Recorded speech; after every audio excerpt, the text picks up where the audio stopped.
Mixing জারের মধ্যে 1 cup সুজি ও একটি মাত্র ডিম দিয়ে আপনারা কিন্তু বাচ্চা অথবা বড়দের জন্য অনায়াসে এই টিফিন রেসিপিটি খুব সহজেই বাড়িতে তৈরি করে ফেলতে পারবেন। হাতে সময় কম থাকলে ঝটপট করে একবার এই রেসিপিটি বাড়িতে বানিয়ে ফেলুন। তো চলুন দেখে নেওয়া যাক আজকে আমার এই রেসিপিটি। তো ভিডিওটা কোথাও স্কিপ না করে পুরোটা দেখার জন্য আপনাদের কাছে আমার অনুরোধ রইল।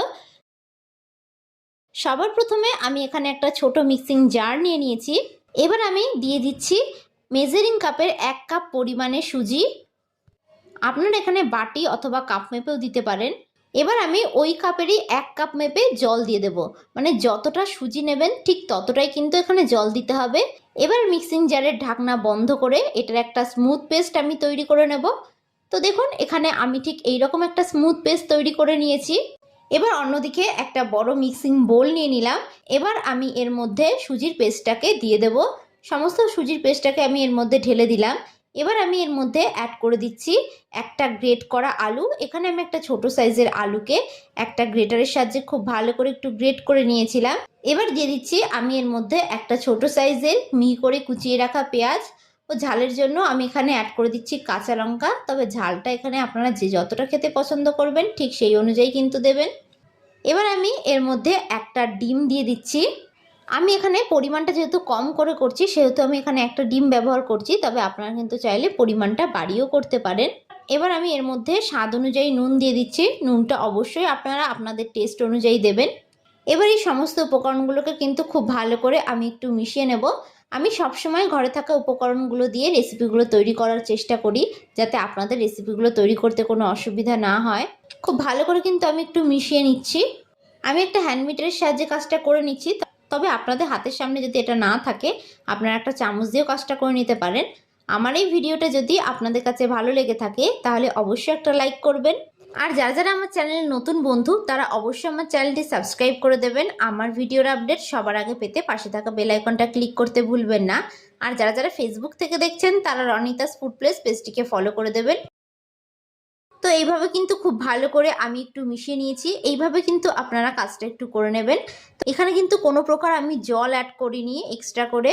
তো আমি দেখিয়ে দিচ্ছি ব্যাটারটা কীরকমভাবে গুলতে হবে। তো দেখুন ব্যাটারটা কিন্তু খুব পাতলাও হয়নি আবার খুব ঘনও হয়নি। ঠিক এইরকমভাবে কিন্তু ব্যাটারটাকে একটু গুলে নিতে হবে। এইরকমভাবে ব্যাটারটা গুলে নিলে তাহলে কিন্তু রেসিপিটা তৈরি করতে বেশ সুবিধাই হবে।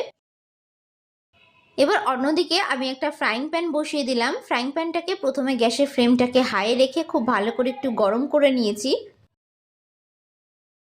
এবার আমি এর মধ্যে একটা ব্রাশের সাহায্যে তেলটাকে ঠিক এইরকমভাবে চারিদিকে একটু মাখিয়ে নেব।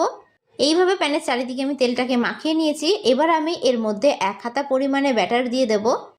এবার এই হাতার পেছন থেকে চারিদিক ঠিক এইরকমভাবে আমি একটু ছড়িয়ে দিলাম। তো এইভাবে কিন্তু খুব ভালো করে আমি চারিদিকে একটু ছড়িয়ে দিয়েছি। ওপর পিঠটা একটু টেনে না আসা পর্যন্ত কিন্তু অপেক্ষা করতে হবে। তো দেখুন ওপর পিঠটা কিন্তু অনেকটাই টেনে এসেছে। এবার আমি এর উপর থেকে আরও কিছুটা পরিমাণে তেল ব্রাশ করে দিলাম। গ্যাসের ফ্লেমটাই কিন্তু এই অবস্থায় মিডিয়ামেই রাখবেন। এবার একটা স্প্যাচুলার সাহায্যে আমি এটাকে এইভাবে ঠিক উল্টে দেব। তো দেখুন প্যানে কিন্তু একটু লেগে যায়নি, খুব সহজে এটা উল্টে গেল। তো উল্টে দিয়ে অপর পিঠটাকেও কিন্তু খুব ভালো করে আমি একটু ভেজে নেব। আমি আবারও বলছি গ্যাসের ফ্লেমটাকে কিন্তু মিডিয়ামে রেখে ভাজবেন, তাহলে কিন্তু এই টিফিন রেসিপিগুলো খুব সহজেই ভাজা হয়ে যাবে। তো আপনাদের কাছে আমার ভিডিওটা কেমন লাগলো অবশ্যই কিন্তু আমাকে কমেন্ট বক্সে জানাতে ভুলবেন না। তো দেখুন এটা কিন্তু খুব ভালো করে ভাজা হয়ে গেছে। তো এটাকে আমি অন্য একটি পাত্রে তুলে নেব। তো আরও একটা আমি আপনাদেরকে তৈরি করে দেখাচ্ছি। একই রকমভাবে কিন্তু এটাকেও আমি তৈরি করে নেব। এখানে কিন্তু আমি 2 হাতা পরিমাণে ব্যাটার দিয়ে দিলাম। আমার হাতে যেহেতু সময়টা কম আছে সেই জন্য আমি 2 হাতা পরিমাণে ব্যাটার দিয়ে করে নিলাম, যাতে কাজটা তাড়াতাড়ি হয়ে যায়। তবে আপনাদের যেটা সুবিধা আপনারা কিন্তু সেটাই করবেন। তো ভিডিওটা ভালো লাগলে লাইক, কমেন্ট আর আমার চ্যানেলটি সাবস্ক্রাইব করতে ভুলবেন না।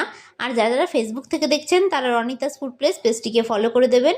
তো দেখুন এটাকেও কিন্তু খুব ভালো করে আমি ভেজে নিয়েছি। তো এটাকেও অন্য একটি পাত্রে তুলে নিলাম। তো দেখুন খুব সুন্দরভাবে তৈরি হয়ে গেছে সুজির নাস্তার এই রেসিপিটি।